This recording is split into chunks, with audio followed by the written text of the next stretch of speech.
Good evening friends. आज मैं आप लोगों को इंडस्ट्रियल डिस्प्यूट एक्ट 1947 के एक बेहतरीन टॉपिक के बारे में बताना चाहता हूं और वो है इंडस्ट्रियल डिस्प्यूट। और आप बहुत ही आसान तरीके से इंडस्ट्रियल डिस्प्यूट को समझ जाएंगे और छोटे छोटे पॉइंट से आप उसको बड़ा करके एक अच्छा आंसर अपने आंसर शीट्स पे लिख के अच्छा मार्क्स पाएंगे। देखिए, ये इंडस्ट्रियल डिस्प्यूट एक्ट डिफाइंड है सेक्शन 2 के में।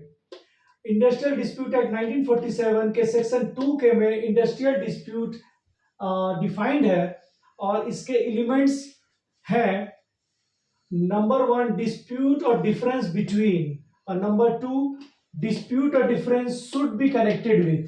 ये दो चीज को आपको ध्यान से याद रखना है, एक डिस्प्यूट और डिफरेंस बिटवीन और डिस्प्यूट और difference should be connected with. ये बिटवीन हमेशा होगा इंप्लॉयर एंड वर्कमैन, वर्कमैन को आप इंप्लॉय भी बोल सकते हैं, employer and employee, workman and workman, employer and employer. Employer और इंप्लॉयर आपस में डिस्प्यूट करते हो, इंप्लॉयर और वर्कमैन का आपस में लड़ाई होता है, वर्कमैन वर्कमैन का खुद से लड़ाई होता है, इसका डिस्प्यूट और डिफरेंस। यहाँ पे डिस्प्यूट का मतलब एक झगड़ा, डिफरेंस का मतलब एक अंतर, अंतर मतलब आपस के मतभेद को अंतर बोला जा रहा है। उसके बाद इसी से पॉइंट बनता है डिस्प्यूट और difference should be connected with. आखिर ये डिस्प्यूट किससे कनेक्टेड होगा? तो इंप्लॉयमेंट और नॉन इंप्लॉयमेंट। कोई इंप्लॉयमेंट काम करने का, नौकरी जो कर रहा है, वहां पे कारीगर जो काम कर रहा है उसको इंप्लॉयमेंट बोल रहे हैं। उस इंप्लॉयमेंट और नॉन इंप्लॉयमेंट से जो डिस्प्यूट आ रहा है एक है। दूसरा, टर्म्स ऑफ इंप्लॉयमेंट और condition of labour of any person. किसी तरह का टर्म्स एंड कंडीशन जो इंप्लॉयमेंट में है उससे रिलेटेड कोई झगड़ा हुआ है, या condition of labour of any person, person का जो लेबर कराया जा रहा है उसको किस तरीके से कोई हजार्डियस वर्क कराया जा रहा है, उससे कोई डिस्प्यूट निकल के बाहर आया है। तो ये दोनों पॉइंट से आप यहां तक समझ गए हैं कि एक डिस्प्यूट और डिफरेंस बिटवीन और डिस्प्यूट और difference should be connected with. अब इसको एक दो छोटे से केस के साथ हम लोग खत्म करेंगे, जिसमें एक इंपॉर्टेंट और लैंडमार्क जजमेंट है according to honourable supreme court in the case of standard vacuum refining company versus workman 1960, supreme court 1948 कहता है कि सेक्शन 2 के हैज 3 पार्ट्स। ऑनरेबल ने यह बताया है कि सेक्शन 2 के जो है इंडस्ट्रियल डिस्प्यूट एक्ट 1947 का 3 पार्ट्स के बारे में बताता है। और ये पहला इसका है factum of real substantial dispute, parties to the suit, और तीसरा है subject matter of the dispute.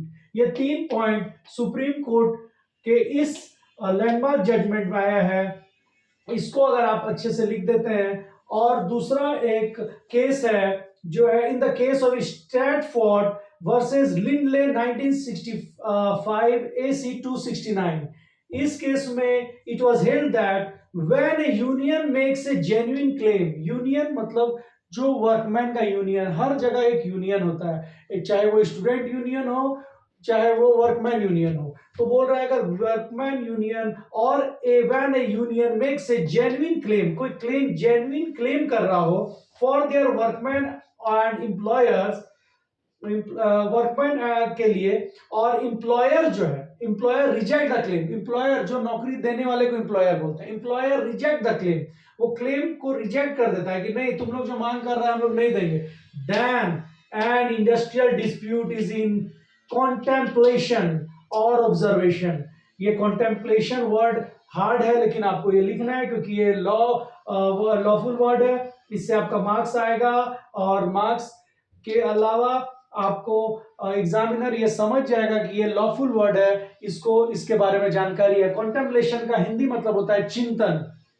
मतलब अब इंडस्ट्रियल डिस्प्यूट में आगे बढ़ने वाला है इंडस्ट्रियल डिस्प्यूट, अब कॉन्टेम्पलेशन चालू हो गया है क्योंकि एम्प्लॉयर जो है, एम्प्लॉयर एम्प्लॉइज का बात नहीं मान रहा है, उनके जेन्युइन क्लेम को नहीं मान रहा है और रिजेक्ट कर रहा है क्लेम को। और तो industrial dispute is in contemplation, मतलब अब वो चिंगारी का रूप ले चुका है। इंडस्ट्रियल डिस्प्यूट जो है वो अब तैयार होने के कगार पे आ चुका है। तो कॉन्टेम्पलेशन एक तरह से चिंतन है, लेकिन आप ऐसे भी समझ सकते हैं कि यहां से डिस्प्यूट स्टार्ट हो सकता है। इस तरह से हम लोग आज का वीडियो स्टॉप करते हैं और आप लोग अगले वीडियो के लिए तैयार होंगे। Thank you very much friends, bye bye.